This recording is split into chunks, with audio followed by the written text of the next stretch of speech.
ஸ்ரீமதே ராமானுஜாய நமः. ஸ்ரீமத் வரவர முனியே நமः. கர்க்கடே பூர்வபல்குன்யாம் துளசி கானனோத்பவாம் பாட்யே விஸ்வம்பராம் கோதாம் வந்தே ஸ்ரீ ரங்கநாயகீம். அஞ்சுகுடிக்குறு சந்ததியாய் ஆழ்வார்கள் தஞ்சையலை வெஞ்சி நிற்கும் தன்மையளாய் பிஞ்சாய் பழுத்தாளை ஆண்டாளை பத்தியுடன் நாளும் வழுத்தாய் மனமே மகிழ்ந்து என்ற வைபவத்தை உடையவளான ஆண்டாள் அருளிச் செய்த வேதமனைத்துக்கும் வித்து என போற்றப்படுகின்ற திருப்பாவை திவ்ய பிரபந்தம். இன்றைய நாள் மார்கழி மாதம் 20ஆம் நாள் ஆகையால் திருப்பாவையிலே 20ஆம் பாசுரானுபவங்கள் இவற்றின் சாரார்த்தங்களை விண்ணப்பிக்க வேண்டுமென்பது இச்சபையில் உள்ள பெரியோர்கள் அடியேனுக்கு இட்ட நியமனம். அப்பெரியோர்களது கிருப்பையே முக்கியமாக கொண்டு அடியேன் யதாசக்தி யதாமதி விண்ணப்பிக்க முயல்கின்றேன். 33 அமரர்க்கு முன் சென்னு கப்பம் தவிர்க்கும் கலியே துயிலழாய் செப்பம் உடையாய் திரளுடையாய் செற்றார்க்கு வெப்பங்கொடுக்கும் விமலா துயிலழாய் செப்பென்ன மென்முலைச் செப்பாய் சிறுமருங்குல் நப்பென்னை நங்காய் திருவே துயிலழாய் உக்கமும் தட்டொளியும் தந்துன்மணாளனை இப்போதே எம்மை நீராட்டு ஏலோர் எம்பாவாய் என்ன இன்றைய நாள்பாட்டானது அமைந்துள்ளது.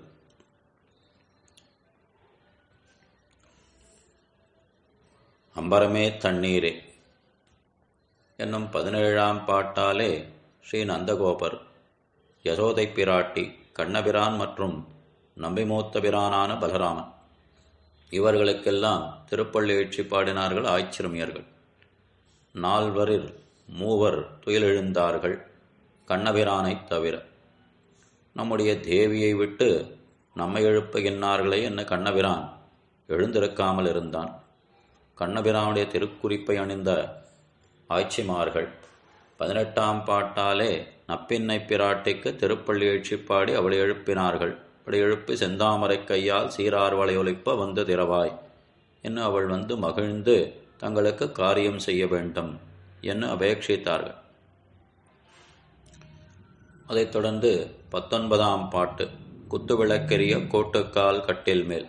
அந்த பாட்டாலே கண்ணபிரானுக்கும் நப்பெண்ணை பிராட்டிக்கும் சேர்த்து திருப்பள்ளி எழுச்சி பாடினார்கள். அப்படி செந்தாமரை கையால் சீரார் வளையொலிப்ப என்று அழைத்தவுடன் பிராட்டி நம்மை அழைத்தார்களே என்று அவள் வந்து கதவு திறக்க முற்பட கண்ணபிரான் அவளை எழவிடாமல் தடுத்தான். இவர்கள் நம்மையல்லவோ முதலிலே திருப்பள்ளி உணர்த்தினார்கள். அம்பரமூடறுத்து ஓங்கி உலகளந்த என்ன ஆகையால் இவர்களுக்கு நாம் தான் முற்பட வேண்டும் என்று பிராட்டியை தடுத்தான். இப்படி இருவரும் ஒருவரை ஒருவர் தடுத்து கொண்டு இருவருமே துயில் எழாமல் இருந்தார்கள். அப்படி பிராட்டி இருப்பது இவர்களுக்கு சற்றே வருத்தத்தை அளித்தது. உன்னுடைய ஸ்வரூபத்திற்கும் அந்த தகவாகிற தயைக்கும் இது பொருத்தமன்னே தத்துவமன்னு தகவேல் என்ன பிராட்டியை பற்றி அந்த பாசுரத்திலே பேசினார்கள். கண்ணபிரான் பிராட்டி இருவருக்கும் திருப்பள்ளி எழுச்சி பாடினார்கள். ஆனால் 2 பேருமே எழுந்திருக்கவில்லை. ஆகையால் இந்த பாட்டிலையும் இருவருக்கும் திருப்பள்ளி எழுச்சி பாடுகின்றார்கள். அதாவது 20ஆம் பாட்டான 33 பாசுரத்தாலே கண்ணபிரானுக்கும் நப்பெண்ணை பிராட்டிக்கும் திருப்பள்ளி எழுச்சி பாடுகின்றார்கள்.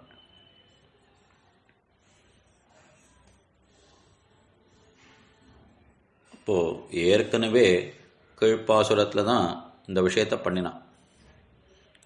2 பேரையும் எழுப்பினான். முன்னடிகளால் கண்ணபிரானுக்கு திருப்பள்ளி எழுச்சி பாடினார்கள். பிற்பாடு ஈற்றடிகளாலே நப்பெண்ணை பிராட்டிக்கு திருப்பள்ளி எழுச்சி பாடினார்கள். அதே மாதிரி இந்த பாசுரத்திலும் முன்னடிகளாலே கண்ணபிரானுக்கு திருப்பள்ளி எழுச்சி பாடுகின்றார்கள். ஈற்றடிகளாலே நப்பெண்ணை பிராட்டிக்கு திருப்பள்ளி எழுச்சி பாடுகின்றார்கள். அப்படி ஏற்கனவே பண்ணின விஷயத்தை மீண்டும் செய்ய வேண்டிய அவசியம் என்ன என்ற கேள்வி எழும். வேதமனைத்துக்கும் வித்து என்றபடிக்கு வேதாந்தங்களிலே இருக்கின்ற ஆழ்ந்த தத்துவங்கள் அனைத்தையும் உள்ளடக்கியுள்ள மேன்மையை உடையது திருப்பாவை திவ்ய பிரபந்தம் என்று பார்க்கின்றோம். வேதங்களில் கடவல்லி என்னும் உபனிஷத்து அதிலே ஸ்ரீ வைஷ்ணவர்கள் மேலாதனாக கொள்ளுகின்ற துவய மந்திரமானது அமைந்துள்ளது. துவயமந்திரம் யாதுன்னு அனைவரும் அறிவோம். 2 வாக்கியங்களை கொண்ட துவயம். ஸ்ரீமன்னாராயண சரணம் பிரபத்தியே ஸ்ரீமதே நாராயணாய நமஹா என்று அமைந்துள்ள துவயம். இதில் ஸ்ரீமன்னாராயண சரணம் பிரபத்தியே என்ற முதல் வாக்கியத்தாலே முதலிலே பிராட்டியை புருஷகாரமாக பற்றுதலும், ஸ்ரீமதே நாராயணாய நமஹா என்ற 2வது வாக்கியத்தாலே அவளோடு சேர்ந்திருக்கின்ற எம்பெருமானை தஞ்சமாக பற்றுகை. அப்படி பற்றி இருவருக்குமான கைங்கரியத்தை செய்தல். அப்படி செய்கையிலே அந்த கைங்கரியத்தை நம்முடைய ஆனந்தத்திற்கு என்று இல்லாமல் அவர்களுடைய ஆனந்தத்திற்காக மட்டுமே செய்கின்ற கைங்கரியம். இதைத்தான் துவயமானது உபதேசிக்கின்றது. அகலையில்லேன் நிறையுமென்று அலர்மேல் மங்கை உரைமார்பா, நிகரில் புகழாய் உலகம் மூன்னுடையாய் என்னையாழ்வானே, நிகரில் அமரன் முனிக்கணங்கள் விரும்பும் திருவேங்கடத்தானே, புகழ் ஒன்னில்லா அடியேன் உன்னடிக்கீழ் அமர்ந்து புகுந்தேனே என்று இதனுடைய சாரத்தை திருவாய்மொழியிலே சுவாமி நம்மாழ்வார் அருளிச் செய்கின்றார். ஆக துவயானுசந்தானத்தின் சாரத்தை இந்த 2 பாசுரங்களில், அதாவது குத்துவிளக்கரிய மற்றும் 33 ஆகிய 19 மற்றும் 20ஆம் பாட்டுக்களாலே இருவருக்கும் திருப்பள்ளி எழுச்சி பாடினார்கள் ஆய்ச்சிறுமியர்கள். அந்த துவயத்தின் சாரத்தை உரைப்பதாகவே இந்த 2 பாசுரங்களும் அமைந்துள்ளது என காட்டுகின்றார்கள். அப்படி குத்துவிளக்கரிய பாசுரத்தாலே தத்துவம் தகவு என்று பிராட்டியினுடைய புருஷகாரத்தை வேண்டினார்கள். இந்த பாசுரத்தால், அதாவது 33, இந்த பாசுரத்தால் இருவரையும் சேர்த்து தஞ்சம் பற்றுகின்றார்கள். அப்படி பற்றுவதற்கு எதற்காக என்றால் அவர்கள் இருவருக்குமான கைங்கரியம், அதனை செய்வதற்காக. அப்போ கைங்கரியத்தை எங்கே பிரார்த்திக்கின்றார்கள் என்றால் சிற்றஞ்சிறுகாலே பாசுரத்தில் உந்தன்னோடு உற்றோமேயாவோம் உனக்கே நாமாச் செய்வோம் மற்றனம் காமங்கள் மாற்று என்பதாலே அறிவித்தார்கள். இந்த துவயமானது எம்பெருமானது பெரிய விராட்டிக்கு உபதேசித்த விஷயமாகும். ஆக துவயத்தாலே பெரிய விராட்டியின் மகத்தன்னோ பேசப்படுகின்றது. ஆனால் இந்த பாசுரத்தில் நப்பெண்ணை நங்காய் திருவே துயிலெழாய் என்று உரைக்கின்றார்களே ஆய்ச்சிறுமியர்கள். என்றால் நப்பெண்ணை பிராட்டியானவள் பெரிய விராட்டியின் அவயமாகவே இருப்பவள். ஆதலால் இங்கே இது பொருந்தும். மேலும் ஸ்ரீ கிருஷ்ணாவதாரத்திலே நீலாதேவியின் அம்சமான நப்பெண்ணை பிராட்டிக்கே பிராதானம். ஆகையால் இங்கே இவளிலே பிராதானமாக கருதப்படுகின்றாள். ஆகையால் நப்பெண்ணை நங்காய் திருவே துயிலழாய் என்று ஆய்ச்சிமார்கள் பேசியது தகும் என்று வியாக்கியாதாக்கள் அருளி செய்கின்றார்கள். 33 அமரர்க்கு முன் சென்று என இவர்கள், நாங்கள்லாம் உன் வீட்டு வாசலில் நிற்கிறோம். எதுக்கு நிற்கிறோம்? அனன்ய பிரயோஜனர்களாக உனக்கு செய்ய வேண்டிய கைங்கரியத்தை பிரார்த்திப்பதற்காக நடுநிசியிலே புறப்பட்டு அப்படி பனியிலும் குளிரிலும் நடுங்கிக் கொண்டு உன் வீட்டு வாசலிலே நிற்கின்றோம். உனக்கு திருப்பள்ளி எழுச்சியும் பாடினோம், பிராட்டியும் எழுப்பினோம். இருவரும் சேர்ந்து எங்களுக்கு காரியம் செய்ய வேண்டியதற்கு இப்படி இருவருமே பேசாமல் இருக்கின்றீர்களே, துயில் எழாமல் இருக்கின்றீர்களே அப்படின்ற வருத்தத்தோடு முதல்ல எம்பெருமானுக்கு திருப்பள்ளி எழுச்சி பாடச்ச அவன்கிட்ட சில அந்த கேள்விகளை எல்லாம் கேட்கின்றார்கள். 33 அமரர்க்கு முன் சென்று, இடத்துல 33னா 33 தேவர்கள், அதாவது அஷ்ட வசுக்கள் 8 பேர், ஏகாதச ருத்ரர்கள் 11 பேர், துவாதச ஆதித்யர்கள் 12 பேர், 2 அஸ்வினி தேவர்கள் ஆகியவெல்லாம் சேர்ந்த 33 பேர். இந்த தேவர்களில் பிரதானமாக கருதப்படுகின்ற 33. அப்போ 33 அமரர்க்கு முன் சென்று 33 தேவர்கள் என்று உரைக்கின்றார்களேன்னா அந்த கோடின்றது ஒரு கணக்காக அமைவதில்லை. ஏதோ 1000, 2000, 10,000, 1,00,000 அப்படின்ற கணக்கில் 33 அல்ல. அப்படி 33 என்ன, இந்த 33 தேவர்கள் அவர்களுக்கு கீழே இருக்கின்ற கூட்டங்கள் என்ன ஒரு கணக்கில்லாமல் இருக்கின்ற விஷயம்.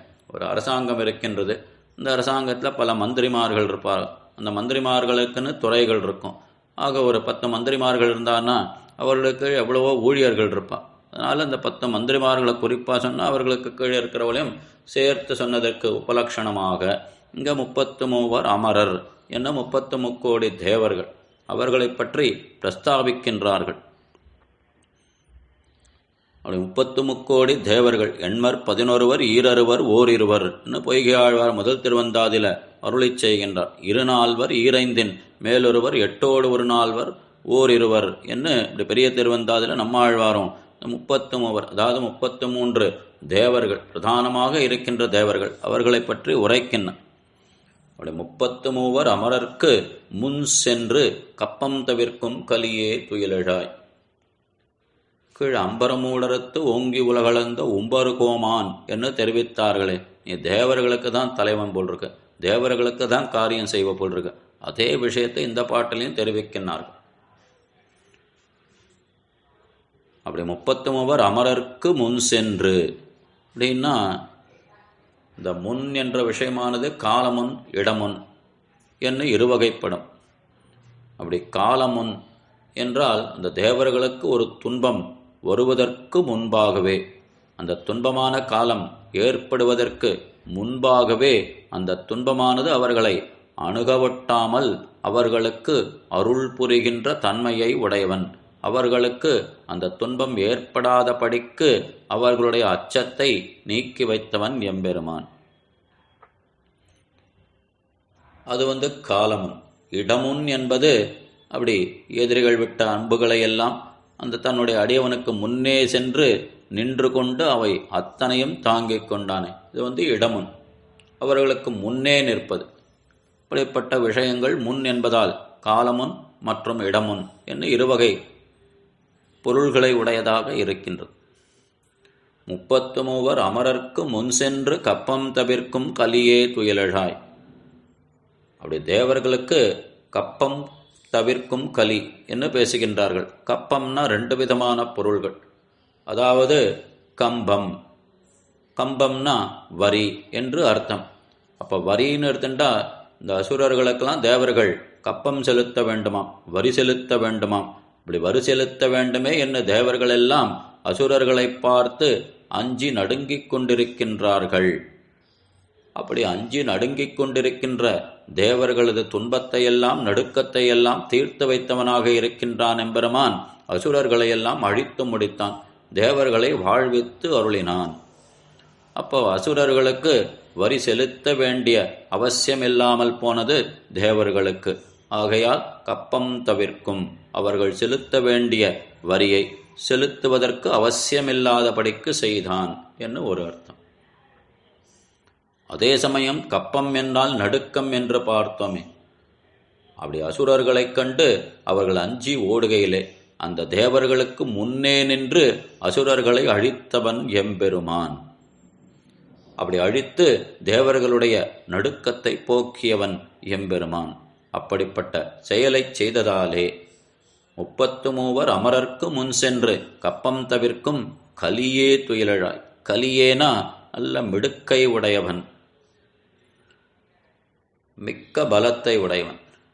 அப்படி கலியன்னு திருமங்கையாழ்வார்க்கு திருநாமம். வேளாளி மணவாளன் தன்னுடைய தேவியுடன் வந்து கொண்டிருக்கின்றார் நடுவு ராத்திரி. திருமங்கையாழ்வார் தன்னுடைய அந்த 4 பேரோடு மறைந்து கொண்டிருக்கின்றார். இந்த திவ்ய தம்பதிகள் நல்ல ஆபரணங்கள் நல்ல செல்வங்களை எல்லாம் எடுத்துக்கொண்டு வருகின்றார்கள். நல்ல ஆபரணங்கள்லாம் போட்டுருக்கா. அவை எல்லாவற்றையும் கொள்ளையடித்து விட வேண்டும், வழிப்பறி செய்து விட வேண்டும் என்று திருமங்கை ஆழ்வார் தன்னுடைய ஆட்களோடு காத்து கொண்டிருக்கின்றார். வயலாளி மணவாளும் தன்னுடைய தேவியோடு வந்தான். திருமண கோலத்தில் நல்ல ஆபரணங்கள்லாம் பல பல ஆபரணங்களை அணிந்து கொண்டிருக்கின்றான் எம்பெருமான். இந்த தேவியினிடத்திலும் பல பல ஆபரணங்கள். திருவுக்கும் திருவாகிய செல்வா.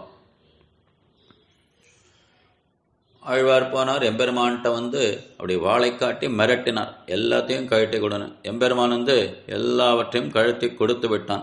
தேவியும் கழற்றி கொடுத்து விட்டான். எல்லாத்தையும் ஒரு மூட்டையாக கட்டினார் ஆழ்வார். அதெல்லாம் மூட்டையாக கட்டிட்டு அந்த பிராட்டியினுடைய காலிலே இருக்கின்ற மெட்டி அதனை தன்னுடைய பல்லாலே கடித்து எடுத்தாராம் ஆழ்வார். அப்படி பல்லால கடிச்சு எடுத்து பார்த்த அந்த தைரியத்தை பார்த்து மிடுக்கனோ நீர் கலியனோ நீர் என்ன அந்த கலியே என்ன அழைக்கப்படுகின்ற எம்பெருமான் தன்னிடத்தில் இருக்கின்ற அந்த மிடுக்கை தன் அடியார்களுக்கும் கொடுப்பவனாக இருக்கின்றான். கப்பம் தவிர்க்கும் கலியே. ஆகையால் கலியன் என்றே திருமங்கையாழ்வார் அழைக்கப்படுகின்றார்.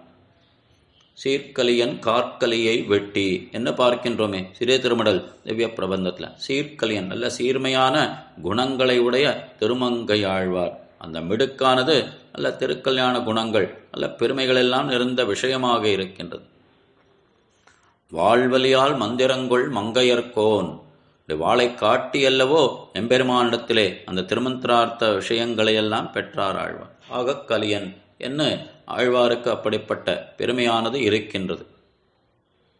கலையாமி கலித்வம்சம் கபிம் லோக திவாகரம் யஸ்யகோபி பிரகாசாபி ஆதித்யம் நேதம் தமஹா என்ன அந்த திருமங்கை ஆழ்வார் செய்த பெரிய திருமொழியின் தனியனானது அமைந்துள்ளது. அப்போ கலியே என்பதாலே நல்ல மிடுக்கை உடவினன், நல்ல பலம். அப்படி அசுரர்களையெல்லாம் அழித்து தேவர்களை வாழ்விக்க வேண்டும் என்றால் எப்பேற்பட்ட பலத்தை உடையவனாக இருக்க வேண்டும், எப்பேற்பட்ட அந்த மிடுக்கை உடையவனாக இருக்க வேண்டும். இந்த திருப்பார்கடலை கடைகையிலே தான் தனியாக ஒரு பக்கம் நின்றான், தேவர்களையும் அசுரர்களையும் இன்னொரு பக்கம் சேர்த்து நிற்க வைத்தான்.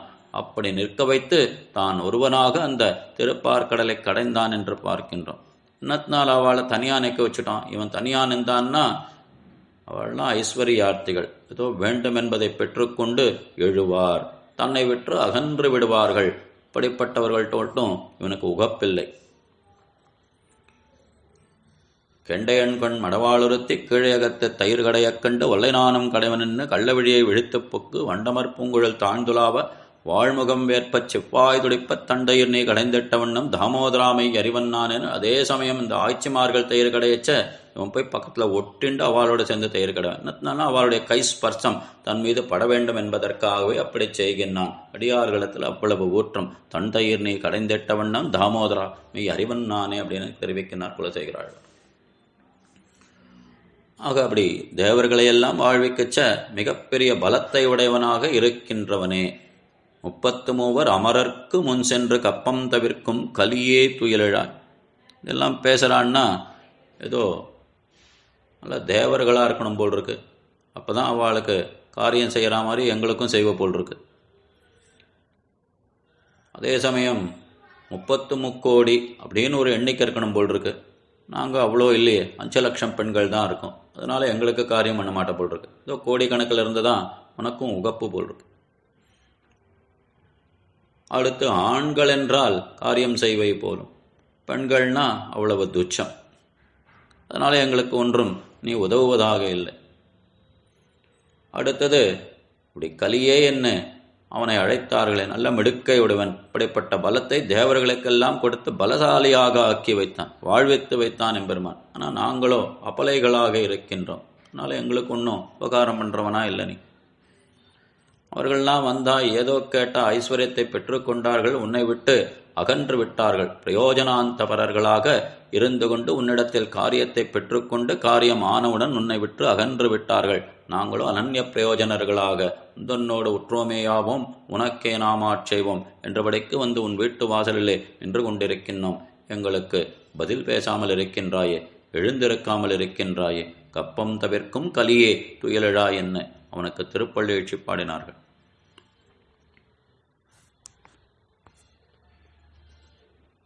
முப்பத்து மூவர் அமரர்க்கு முன் சென்று கப்பம் தவிர்க்கும் கலியே துயிலழாய். மேற்பட்டு அவனுடைய குணம் வீரம் ரெண்டுத்துக்கும் சேர்த்து இப்பொழுது மங்களாசாசனம் அருளி செய்கின்றார்கள். செப்பமுடையாய் திரளுடையாய் செற்றார்க்கு வெப்பங்கொடுக்கும் விமலா துயிலழாய். செப்பம்னா ஆர்ஜவ குணம், நேர்மையான குணம். செப்பமுடையாய் அல்ல நேர்மையானவனே அப்படின்னு தெரிவிக்கின்றார்கள். அப்போ எது நேர்மைனா, தேவர்கள்லாம் போய் விண்ணப்பிக்கிறான், அவள் வறட்சியே இவளுக்கு நம்ம காரியம் பண்ணிடணும், உதவி பண்ணிடணும் அப்படின்னு மனசால நினைக்கிறான் முதல்ல.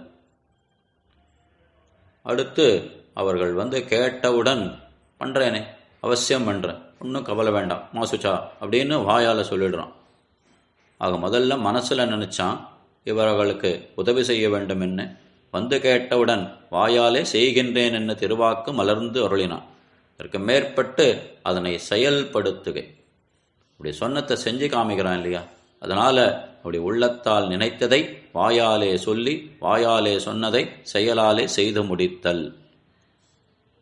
ஒன்றுத்துக்கு ஒன்று முரண்படாமல் செய்கின்ற விஷயம். இதுதான் ஆர்ஜவ குணம், நேர்மை என்று காட்டப்படுகின்றது. நம்மள்கிட்ட சில பேர் உதவி கேட்போம். முதல்ல மனசால் நினைப்போம், சரி வராப்பாம் ஏதோ ஒன்று பண்ணுவோம் அப்படின்னு. ஆனால் அதே சமயம் ஏதாவது சொல்லி ரொம்ப தும்பில் மாட்டின்டாச்சுன்னா என்ன பண்ணுறது? அதனால் பயந்துண்டு மனசால் நினச்சதை வாயில் ஒன்றும் சொல்லாமல் விட்டுடுவோம். சில சமயம் மனசால் நினச்சதை வாயால் சொல்லிடுவோம். ஆனால் அந்த உதவியை பண்ணியிருக்க மாட்டோம், செயலால் செயல்படுத்தி இருக்க மாட்டோம். ஏதோ நினச்சேன் சுவாமி முடியாமல் போயிடுது, க்ஷமிக்கணும் அப்படின்னு ஒரு வார்த்தையை சொல்லிட்டு நகர்ந்துருவோம். இது நேர்மை குணம் இல்லை. ஆனால் எம்பெருமான் உள்ளத்தால் நினைத்ததை வாயாலே உரைக்கின்றான், வாயாலே உரைத்ததை செயலாலே செய்து முடிக்கின்றான். அடியார்களிடத்திலே அவ்வளவு பரிவு. இது ஒரு நேர்மை குணம். அடுத்தது செப்பமுடையாயினா அந்த ஆர்ஜவமானது எப்படிப்பட்டதாக இருக்கின்றது என்னால், அவரவர்களுடைய அளவுக்கு ஏற்ப தன்னை அமைத்து கொள்வது. இப்போ தேவர்கள் இருக்கா, பிரம்மா இருக்கார். இந்த பிரம்மா கிட்ட போயிட்டு தன் குணத்தை காமிப்பானா காமிக்க மாட்டான், தன்னுடைய மேன்மையை தான் அந்த இடத்துல காமிப்பான். குறை கொண்ட நான்முகன் குண்டக நீர் பெய்து மறை கொண்ட மந்திரத்தால் வாழ்த்தி கரை கொண்ட கண்டத்தான் சென்னு மேலேற கழுவினான் நண்டத்தான் சேவடியை யாங்கு. இப்படி உலகங்களை எல்லாம் அளந்த பொழுது அந்த திருவடியானது சத்தியலோகம், அதாவது பிரம்மா இருக்கும் இடம் வரை உயர்ந்து செல்ல அந்த திருவடிக்கு பிரம்மா அபிஷேகம் செய்தார். இப்படி அபிஷேகம் செய்கையிலே தன்னுடைய குறைகளையெல்லாம் சொல்லிக்கொண்டு அந்த வேதங்களாலே உட்கோஷிக்கப்படுகின்ற எம்பெருமான் அவனுடைய பரத்வத்தை எல்லாம் சொல்லிக்கொண்டு அவனுடைய திருவடிகளுக்கு அபிஷேகம் செய்கின்றார். அப்படி பிரம்மாவாலே அபிஷேகம் செய்யப்பட்ட நீரானது கீழே விழ பரமசிவனானவர் அதனை தன்னுடைய தலையிலே தரித்து கொண்டார். இதெல்லாம் எதுக்கு சொல்லணும் பாசுரத்துலன்னா, ஒருத்தன் உலகத்தை அளந்தான், அந்த திருவடியை ஒருத்தன் கழுவினான், ஒருத்தன் அதை தன் தலையில தாங்கினான். அப்ப யார் பெரியவன் நீங்களே தெரிஞ்சுக்கோங்க. கழுவினவனா, தாங்கினவனா, அளந்தவனா? உலகளந்த மூர்த்தி உருவே முதல் என்று பொய்கை ஆழ்வார் அருளிச் செய்கின்றார். அந்த எம்பெருமானே முதல்வன். ஆக பிரம்மா அப்படி ஸ்தோத்திரம் பண்ணச்சா அவருடைய அளவுக்கு தன்னை மாற்றிக்கொள்வது அப்படின்னா அவரிடத்திலே தன்னுடைய மேன்மையை காட்டுவது. அடுத்து தேவர்கள் ஸ்தோத்திரம் பண்ணால் அதுக்கு தக்கபடி தன்னை அமைத்துக் கொள்ளுதல். ஆனால் அதே சமயம் சேத்தனர்களாகிய நம்ம ஸ்தோத்திரம் பண்ணால் இந்த பிரம்மா காட்டுகின்ற மேன்மை, பிரம்மாவிடத்திலே காட்டுகின்ற மேன்மை நம்ம இடத்துல காட்ட மாட்டான்.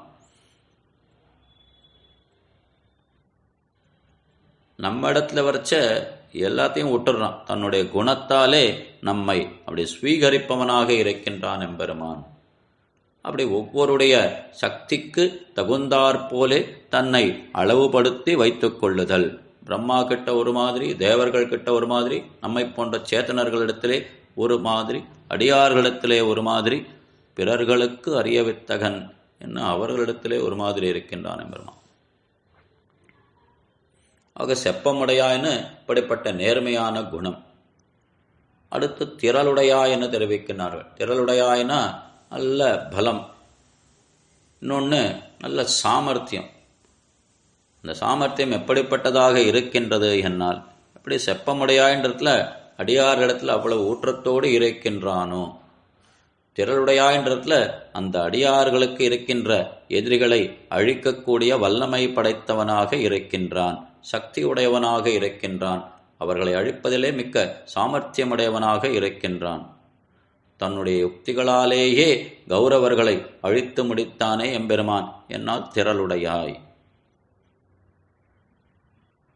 அப்ப செப்பமுடையாய் என்பது பத்துடை அடியவர்க்கு எளியவன், திரளுடையாய் என்பது பிறர்களுக்கு அறியவித்தகன். அடியார்களிடத்திலே அப்படி தன்னையே கொடுப்பவனாக இருக்கின்றான், பிறர்களுக்கு அறியவித்தகன் என்ன, அப்படி தன்னிடத்திலே அன்பு வைக்காதவர்களுக்கு, பக்தி செலுத்தாதவர்களிடத்திலே மெய்யற்கே மெய்யனாகும் விதியிலா என்னைப் போல பொய்யற்கே பொய்யனாகும் புட்கொடியுடைய போமான் மெய்யனாகும் விரும்பித் தொழுவார்க்கெல்லாம் செப்பமுடையாய். பத்துடை அடியவர்க்கு எளியவன், பொய்யனாகும் புறமே தொழுவார்க்கெல்லாம் பிறர்களுக்கு அறியவித்தகன் திரளுடையாய். அப்ப செற்றார்க்கு வெப்பம் கொடுக்கும் விமலா துயிலழாய், செப்பமுடையாய் திரளுடையாய். இதுதான் சேர்த்து அன்வயிக்க வேண்டும். செப்பமுடையாய் திரளுடையாய் செற்றார்க்கு வெப்பம் கொடுக்கும் விமலா துயிலழாய். அப்ப செற்றார்னா யாரு? எதிரிகள். இப்ப எதிரிகள்னா எம்பெருமானுக்கு எதிரிகளான்னா தன் அடியவர்களுக்கு எவர் துன்பம் கொடுக்கின்றார்களோ அவர்களை தன்னுடைய எதிரிகளாக கருதி அடியவர்களை ரட்சிக்கும் வண்ணம் அந்த எதிரிகளை அழித்து முடிக்கின்றான் எம்பெருமான். சாது பரித்ராணம் செய்கின்றான். ஆக செப்பமுடையாய் திரளுடையாய் செற்றார்க்கு வெப்பம் கொடுக்கும். செற்றார்க்கு வெப்பம் கொடுக்கும்னா அப்படிப்பட்ட எதிரிகளுக்கு முதல்ல ஜுவரத்தை, நடுக்கத்தை உண்டு பண்ணுகின்றான் எம்பெருமான். அந்த யுத்தம் தொடங்குகையிலேயே சங்கநாத துவனியை எழுப்பினானே, அந்த சமயத்திலே கௌரவர்கள் மாண்டே போனார்கள். அப்படின்னா அப்படிப்பட்ட நடுக்கத்தை கொண்டார்கள். நடுக்கத்தை விளைவிப்பது எதனாலே என்னால் இந்த நடுக்கத்தை கொடுத்தாலாவது இவர்கள் திருந்துவார்களா என்பதை பார்ப்பதற்காக. எங்கேயாவது இரண்யனை முதல்ல கொண்டுட்டானா? அப்படி தூண்லேன் வறட்சியே கொண்டானா? இல்லையே. ஆனால் அப்படியே அடைச்சுண்டு போய் வாசப்படியில் வச்சு அவனுடைய மார்பை பிளந்து அங்கே தன்னை பற்றின ஒரு சிந்தை இருக்கான்னு பார்த்து அதுக்கப்புறம் தானே கொன்னான். எங்கேயாவது இவன் தன்னை ஸ்தோத்திரம் பண்ணியிருக்கானான்னு தேடி தேடி பார்க்கறான் அந்த நெஞ்சுக்குள்ள. ஒன்றுமே இல்லாததுனால துவேஷமே அப்படி திரண்டு இருந்ததாலே நல்ல பலத்தை உடைய மார்பாக இருந்தது. இன்னத்தினால அகங்காரம், அமகாரங்கள், நானே சர்வேஸ்வரன் இந்த விஷயம் அப்படி தன்னை பற்றிய சிந்தை ஒரு துளியும் இல்லாததாலே, ஒரு துளி ஸ்துதியும் தன்னை பற்றி இல்லாததாலே, எல்லாமே நிந்தாஸ்துதியாக இருந்ததாலே அடியவனை ரட்சிக்கும் பொருட்டு இனியும் இவனை விட்டு வைத்தால் நம்முடைய அடியவனன்னோ மாண்டு விடுவான் என்பதாலேயே அந்த இரணியனை அடித்து முடித்தான். ராவணனை நேர கொண்டான். இன்று போய் நாளை வான்னு அவகாசம் கொடுத்து அனுப்பினான். அப்படியும் அவன் திருந்தி வரல. ஆக செப்பமுடையாய் திரளுடையாய் செற்றார்க்க வெப்பம் கொடுக்கும். அந்த வெப்பம் கொடுக்குன்ற விஷயமானது ஒரு அவகாசம் கொடுத்து அவர்களுக்கு ஒரு நடுக்கத்தை கொடுத்து திருந்துகின்றார்களா என்று பார்த்து பிறகே அவர்கள் திருந்தவில்லை என்பதை நன்கு அறிந்த பின்னரே அவர்களை கொன்று தன்னுடைய அடியார்களை ரட்சிப்பவனாக இருக்கின்றான். செற்றார்க்கு வெப்பம் கொடுக்கும் விமலா என்று தெரிவிக்கின்றாள். விமலானா குறைகள் அற்றவன். என்னத்தினால் இந்த இடத்துல விமலான்ற திருநாமத்தை உபயோகிக்க வேண்டும் என்னால் மலன் என்றால் தோஷம், விமலா என்றால் தோஷமற்றவன் என்ன பொருள். என்னத்தினால் இந்த இடத்துல எம்பெருமானை பற்றி தோஷமற்றவன் என்று தெரிவிக்க வேண்டும் என்று ஐயமிழும். இப்படி செற்றார்க்கு வெப்பம் கொடுக்கும் விமலா அப்படின்னா எதிரிகளையெல்லாம் அழிக்கக்கூடியவன் எம்பெருமான் அப்படின்னு தானே சொல்றா. அப்ப அழிப்பதனால அவனுக்கு குற்றம் தானே ஏற்படணும், தோஷந்தானே ஏற்படணும். ஆனா தோஷமே ஏற்படாது விமலா என்கின்றார்களே என்னால் அந்த எதிரிகளை, அடியார்களுக்கு இருக்கின்ற எதிரிகளை அழிக்காமல் போனால்தான் இவனுக்கு தோஷம் தட்டும். அழித்ததாலே இவனுக்கு எந்த குறையும் ஏற்படாது. எனக்கு பிரகலாதனும் ஒண்ணுதான், இரண்யனும் ஒண்ணுதான், யாரையும் அழிக்க மாட்டேன். பாண்டவர்களும் ஒண்ணுதான், கௌரவர்களும் ஒண்ணுதான், யாரையும் அழிக்க மாட்டேன். பூமி தேவியும் ஒண்ணுதான், இரண்யாட்சிகனும் ஒண்ணுதான், யாரையும் அழிக்க மாட்டேன் அப்படின்னு சொல்லியாச்சுன்னா அவனுக்கு தோஷம் தட்டிடும். அதனால என்ன ஆகும்? பேராபத்தாயிடும். அடியார்கள் மாண்டு விடுவார்கள். முதலையும் யானையும் ஒன்னா நினைச்சான்னா என்ன ஆறுது அந்த இடத்துல? அப்ப யானை செத்தே போயிடுமே. அப்படி அடியார்களுக்கு அந்த துன்பத்தால் அவர்கள் மாண்டு விட்டால், எம்பெருமானுக்கு 3 இடத்துல சோதனைகள் வந்ததுன்னு பார்க்கணும். திரௌபதி, பிரகலாதன், கஜேந்திராழ்வன் இவர்களெல்லாம் ரட்சித்ததால தான் அவனுடைய பரத்வமானது நிலை பெற்றது. ஒரு நாள் ரட்சிக்காமல் போயிருந்தால் இவனுக்கு தோஷங்கள் ஏற்பட்டிருக்கும், இவனுடைய பரத்வத்திற்கே குறை ஏற்பட்டிருக்கும். அப்படி குறை ஏற்படாத வண்ணம் அடியார்களது விரோதிகளை அழித்து அடியார்களை ரட்சிப்பதாலேயே இவன் குறையற்றவன். ஆகையாலேயே இவன் செய்த அந்த செயலானது, அந்த அழித்தொழிலானது, எதிரிகளை அழித்த விஷயமானது, அதனாலே இவனுக்கு எந்த குறையும் ஏற்படாது. விமலா என்று தெரிவித்தார்கள். அமலன், விமலன், நிமலன், நின்மலன் என்று அந்த பாசுரத்திலே 4 முறை எம்பெருமானை தோஷமற்றவன்னு தெரிவித்தார் திருப்பாண ஆழ்வார். என்னத்துக்கு 4 வாட்டி சொல்லணும் சுவாமி அப்படின்னு கேட்டா, அமலன் ஆதி பிரான். அந்த இடத்துல அமலன்றது அவன் ரொம்ப பெரியவன், நானோ மிக தாழ்ந்தவன், அவனை அணுகுவதற்கு நான் அஞ்சி நிற்கின்றேன். இல்லையே போல திருப்பாண ஆழ்வார். தன்னால் அவனுக்கு எங்கேயாவது குறை ஏற்பட்டுடுமோ, தன்னுடைய தோஷம் அவனை தீண்டி விடுமோ என்பதாலேயே அப்படி இருந்தார் ஆழ்வார். ஆனால் அப்படி என்னை சேர்த்து கொண்ட பிறகும் அவனுக்கு தோஷம் தட்டவில்லை, ஆகையால் குறையற்றவன் அமலன் என்று தெரிவித்தார். அடியார்க்கு என்னை ஆட்படுத்த விமலன் என்று தெரிவித்தார். அப்படி தன்னோடு மட்டும் சேர்த்து கொள்ளாமல் தன் அடியார்களோடும் சேர்த்து வைத்தானே. அந்த குறை தீர நிமலன் என்று தெரிவித்தார்.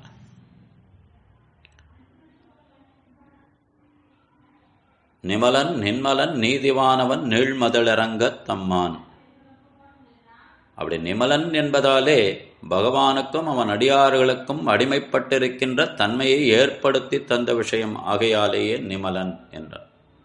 இப்படிப்பட்ட விஷயங்களால் எம்பெருமான் தோஷமற்றவன் என்பதை பலவாறாக அருளி செய்கின்றார்கள் ஆழ்வார். அமலன் விமலன் நின்மலன் நிமலன் என்றபடிக்கு.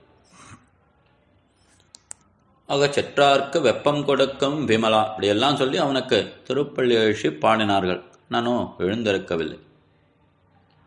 என்ன பண்ணாலும் எழுந்திருக்க மாட்டேன், என்னதான் பண்றது? சட்டென்று இவர்கள் புரிந்து கொண்டார்கள். கீழ்ப்பாட்டிலே உன்னுடைய தேவியான நப்பின்னை பிராட்டியை பற்றி அப்படி இப்படின்னு பேசிட்டோமே, தத்துவமன்னு தகவன்னு, உன்னுடைய ஸ்வரூபத்திற்கும் இது பொருந்தாது, கருணைக்கும் இது பொருந்தாது அப்படியெல்லாம் சொல்லிட்டோமே. அதனால் கண்ணனுக்கு கொஞ்சம் கோபம் போல் இருக்கு. கண்ணனுக்கு ஒன்றும் கோபம் வரப்போறதில்லை, அவன் காரியம் செய்யறதுக்கு தயாராக தான் இருக்கான். நினைச்சுண்டு கண்ணனுக்கு கோபம் போல் இருக்கு அப்படின்னு பிராட்டியை அந்த இடத்திலே அப்படி தத்துவமன்னு தகவேல் என்ன வருத்தத்தோடு பேசினதை அறிந்து உணர்ந்து இங்கே இந்த பாசுரத்திலே பிராட்டியினுடைய பெருமைகளையெல்லாம் சொல்லி அவளுக்கு திருப்பள்ளி எழுச்சி பாடுகின்றார்கள் ஈற்றடிகளாலே. செப்பென்ன மென்முலை செவ்வாய் சிறுமருங்குல் நப்பெண்ணை நங்காய் திருவே துயிலழாய். அப்படி செப்பென்ன மென்முலை செவ்வாய் சிறுமருங்குல் என்று அவளுடைய வடிவழகை பற்றி உரைத்து நப்பெண்ணை நங்காய், நங்காய் என்பதாலே நல்ல குணப்பூர்த்தி உடையவளே திருவே என்ன அவளை பெரிய விராட்டியாராகவே கருதி துயிலழாய் நீ திருப்பள்ளி உணர வேண்டும் என்று விண்ணப்பித்தார்கள். செப்பு போல் இருக்கும் மார்பகங்களையும் சிவந்த வாயையும் நுண்ணிய இடையும் உடைய நப்பெண்ணை பிராட்டியே, எங்களுக்கு கண்ணனை கொடுத்து நிறைவடையச் செய்தாலன்னோ நீ நிறைவுடையவளாக முடியும் என்று கேட்டு அவளுக்கு திருப்பள்ளி எழுச்சி பாடினார்கள். அப்படி அழக சொல்றதுக்கு என்ன காரணம்னா, ஏற்கனவே பார்த்துருக்கோம்.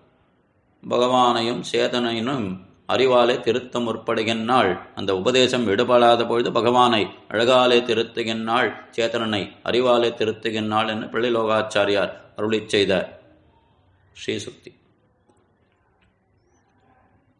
ஆக செப்பென்ன மென்மலை செவ்வாய் சிறுமருங்குல் இதுதான் இதுக்கு அர்த்தமானா, இதை காட்டிலும் ஆழ்ந்த அர்த்தங்கள் உள்ளே பொதிந்துள்ளன. இந்த செப்பென்ன மென்மலை செவ்வாய் சிறுமருங்குல் அப்படின்ற விஷயத்தால 3 குணங்கள் பிராட்டிக்கு இருக்கின்ற 3 பண்புகளானவை காட்டப்படுகின்றன. ஆகாரத்ரய சம்பன்னாம் அரவிந்த நிவாசினிம் அசேஷ ஜெகதேசித்ரிம் வந்தே வரதவல்லபாம் என்று காஞ்சி ஸ்ரீ பெருந்தேவித்தாயாரினுடைய மேன்மையானது பேசப்படுகின்றது. வந்தே வரதவல்லபாம், வரதனுக்கு வல்லபையாக இருக்கின்ற பெருந்தேவித்தாயார்.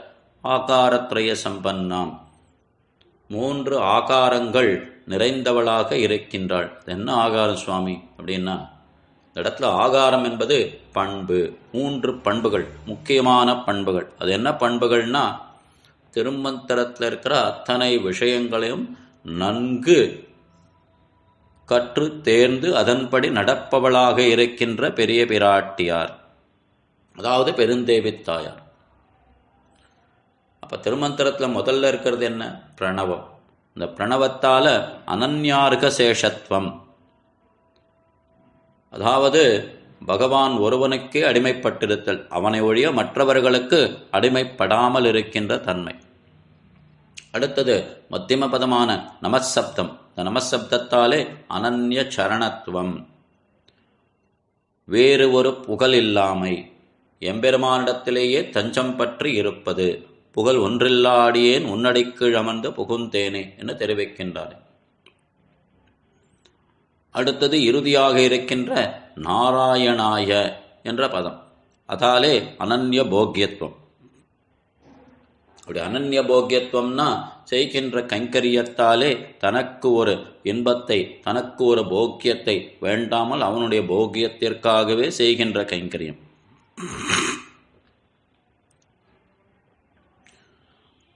ஆக இந்த 3 விஷயங்களிலும் பூர்த்தி உடையவளாக இருக்கின்ற பெருந்தேவி தாயார். பெருந்தேவி தாயார்னு சொன்னது மற்ற தாயார்கள் அனைவரையும் உரைத்ததற்கு உபலக்ஷணம் என்று பொருத்தி கொள்ள வேண்டும். ஆகாரத்ரய சம்பன்னாம் அரவிந்த நிவாசினிம் அசேஷ ஜெகதீசித்ரிம் வந்தே வரதவல்லவாம். நமஸ்தே அஸ்தி சைலேஷ சீமன் அம்புஜலோச்சனா சரணம் துவா பிரபன்னோஸ்மி நதார்த்திய ராட்சியதா.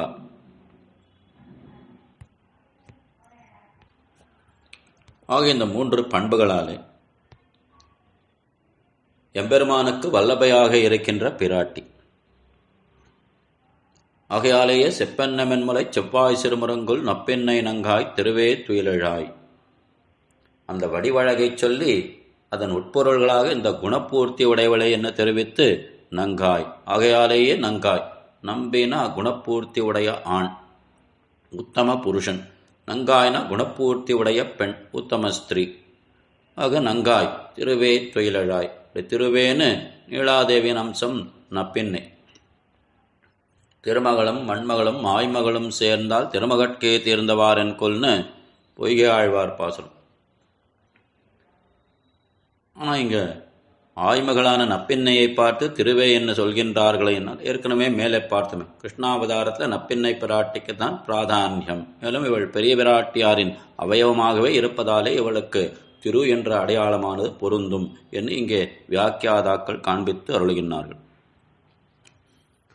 நப்பெண்ணை நங்காய் திருவே துயிலழாய் என்று இவர்கள் விண்ணப்பித்தவுடன் அவளும் விழித்து நான் உங்களுக்கு செய்ய வேண்டியது யாது என்று கேட்கின்றார். உடனே இவர்கள் உக்கமும் தட்டொலையும் தந்துன்மணாளனை இப்போதே எம்மை நீராட்டு ஏலோர் எம்பாபாய் என விண்ணப்பித்தார்கள். உக்கம் தட்டொலி நோன்புக்கான உபகரணங்கள். மார்கழி நோன்பு நாட்டாருக்கு சுபிட்சம் வேண்டும், மழை வேண்டும் என்பதற்காகத்தானே இவர்கள் நோன்பு நோக்கினார்கள். அதற்கு வேண்டிய உபகரணங்களை யாசித்தார்கள். உக்கமும் தட்டொலியும் என்ன. உக்கமும் தட்டொலியும் தந்து இப்போதே எம்மை நீராட்டுன்னு சொன்னால் சரி நோன்புக்கு தான் கேட்குறா அப்படின்றது தெளிவாக புரிஞ்சிடும். நடுவில் உண்மணாளனைன்னு ஒன்று தூக்கிண்டு நிற்கிறது. அது என்ன சுவாமி உண்மணாளனை, என்ன பண்ணுறது இப்போ மணாளனை அப்படின்னு ஒரு கேள்வி எழும். இடத்துல பெரியவாச்சான் பிள்ளை அது அற்புதமான 3 விளக்கங்களை காட்டி அருளுகின்றார். உக்கமும் தட்டொலியும் தந்து உன் மணாளனை. இந்த இடத்துல முதல் விளக்கமானது உக்கமும் தந்து தட்டொலியும் தந்து உன் மணாளனையும் தந்து என்று விண்ணப்பிக்கின்றார்கள். இப்போதே எம்மை நீராட்டு. நீராட்டம்னா கிருஷ்ணானுபவம். மார்கழி திங்கள் மதி நிறைந்த நன்னாளால் நீராடப் போதுவீர்னு அழைத்தார்களே, இந்த நீராடப் போதுவீர்னு கிருஷ்ணானுபவம். அதுதானே இவா பேசுறோம். ஆக நோன்புக்கு உண்டான உபகரணங்களான கண்ணாடி, விசிறி அவை மட்டுமன்னி கிருஷ்ணனையும் தந்து அந்த கிருஷ்ணானுபவத்தை எங்களுக்கு நிறைவேற்றி தர வேண்டும் என்று முதல் விளக்கம். அடுத்து உக்கமும் தந்து தட்டொலியும் தந்து உண்மணாளனை இப்போதே எம்மை நீராட்டுன்னு சொல்கிறாளா. அப்போ உண்மணாளனை இந்த இடத்துல கொண்டுன்னு மறைமுகமாக சேர்த்து கொள்ள வேண்டுமா. ஆக உக்கமும் தந்து தட்டொலியும் தந்து உன் கிருஷ்ணனை கொண்டு இப்போதை எம்மை நீராட்டு. இந்த கிருஷ்ணனை கொண்டு எங்களுக்கு இந்த மார்கழி நீராட்டத்தை செய்ய வேண்டும், இந்த கிருஷ்ணானுபவத்தை தர வேண்டும். கிருஷ்ணனை கொடுத்து அவனை கொண்டு எங்களுக்கு நீராட்டம் செய்ய வேண்டும் என்று 2வது விளக்கம். அடுத்தது உக்கமும் தந்து தட்டொலியும் தந்து நீ கிருஷ்ணனோடு எங்களை சேர்த்து வைத்து நீராட்டம் செய்ய வேண்டும். எங்களை அப்படி பக்கத்தில் மணப்பலகால உட்காத்தி வச்சு நீ தான் எங்களை நீராட்டணும். இதுதான் புருஷகாரம் என்று பேசப்படுகின்றது. பிராட்டியினுடைய அருள். அவள் சேத்தனர்களை பகவானோடு சேர்த்து வைக்கின்ற தன்மையை உடையவள், அந்த தயையை உடையவள் என்று அவளுடைய அந்த புருஷகாரத்தை பிரார்த்திக்க அவளும் அஸ்துதே அவள் தான் சொல்லுவா பிராட்டி. சரி பண்ணுறேன் அப்படின்னு சொல்லியாச்சுன்னா, இப்படி எம்பெருமான் மாசுச்சான்னு சொல்லியாச்சுன்னா எல்லாம் நடக்குமோ. அதே மாதிரி பெரிய விராட்டியாரானவள் அஸ்துதே அப்படின்னு சொல்லியாச்சுன்னா நமக்கு எல்லாம் கிடைத்தது போல். ஆக அவருடைய இந்த புருஷகாரம் என்னும் அந்த விஷயமானது இந்த பாட்டாலே நிறைவேறியது ஆய்ச்சிமார்களுக்கு. இப்பொழுது அனைவரும் சேர்ந்து கொண்டு கண்ணபிரானுக்கு திருப்பள்ளி எழுச்சி பாடப் போகின்றார்கள் அடுத்த பாசுரத்தாலே.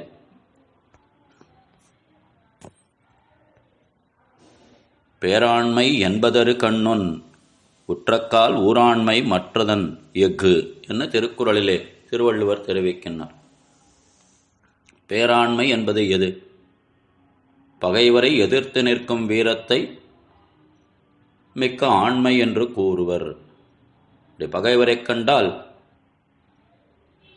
புறம்பே ஓடாமல் பின்வாங்காமல் அவர்களை எதிர்த்து நிற்கின்ற வீரம், அதான் பேராண்மை என்று பேசப்படுகின்றது. அதே சமயம் ஒரு துன்பம் வந்தபோது பகைவர்க்கும் உதவி செய்தல், அது ஆண்மையின் கூர்மை என்கிறாக காட்டப்படுகின்றது திருக்குறளிலே. 33 அமரர்க்கு முன் சென்று கப்பம் தவிர்க்கும் கலியே துயிலழாய் என்று கண்ணனின் மிடுக்கை, அந்த பலத்தை உரைக்கின்றார்கள். தேவர்களுக்கு ஒரு ஆபத்து வரும் முன்னமேயே சென்று அவர்களது நடுக்கத்தை தீர்க்க வல்ல மிடுக்கை உடையவன், செற்றார்க்கு வெப்பம் கொடுக்கும் விமலா என்ன எதிரிகளுக்கு ஜுவரத்தை அளிக்க வல்ல வீரத்தை உடையவன் என்ன போற்றுகின்றார்கள்னு திருப்பாவையில். விண்ணப்பித்த விஷயங்களே பல பல பிழைகள் ஏற்பட்டுள்ளன. அதற்கு அடியனுடைய மந்த புத்தியே காரணம் என்று சொல்லிக்கொண்டு அமைகின்றேன். ஸ்ரீ ஆண்டாள் திருவடிகளே சரணம். ஆழ்வார் எம்பெருமானார் ஜியர் திருவடிகளே சரணம். திருமைய மலையாள ராமானுஜ சுவாமி திருவடிகளே சரணம்.